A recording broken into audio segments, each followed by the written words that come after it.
उस रात के बाद अनाया ने कभी पीछे मुड़कर नहीं देखा। वो एक छोटी सी लाइब्रेरी में काम करने लगी और उसी लाइब्रेरी के पास रोज एक आदमी आता था, अमन। एक दिन अमन ने हिम्मत करके कहा, अनाया, मुझे तुमसे बात करनी है। अनाया ने गुस्से से देखा, तुम्हारी वजह से मेरी जिंदगी बर्बाद हुई। नहीं अनाया, मेरी भी बर्बाद होगी।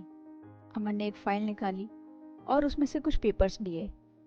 ये देखो, रेखा और मेरे बीच का क्या रिश्ता था। अनाया ने देखा, ये तो बैंक पेपर्स थे और उनके नीचे लिखा था, अमर एंटरप्राइजेज, पार्टनर रेखा सिंह। अनाया ने हिचकिचाते हुए कहा, ये कौन से पार्टनरशिप है? अमन कहता है, मैं रेखा आंटी के बिजनेस में काम करता था। उन्होंने मुझे प्रिया से मिलने के लिए फोर्स किया ताकि उनका इलीगल पैसा सेफ रहे।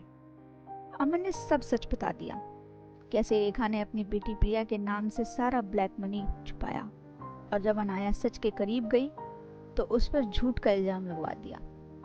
अनाया की आंखों में आंसू आ गए। मतलब, मैंने कुछ भी गलत नहीं सोचा था। तुम मासूम थी अनाया, लेकिन अब वक्त है सच सबके सामने लाने का। उसी दिन अमन ने अनाया को एक पेन ड्राइव दिया। उसमें रेखा के बिजनेस और ब्लैक मनी का सब प्रूफ थे।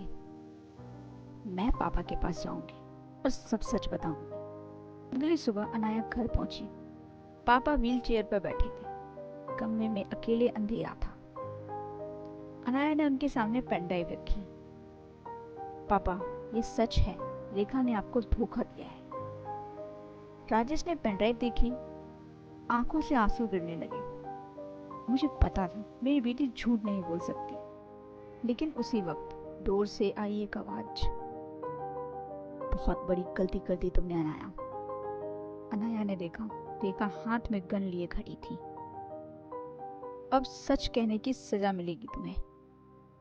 तो ये थी कहानी का दूसरा हिस्सा। अगले पार्ट में पता चलेगा कि अनाया बचेगी रेखा के गुस्से से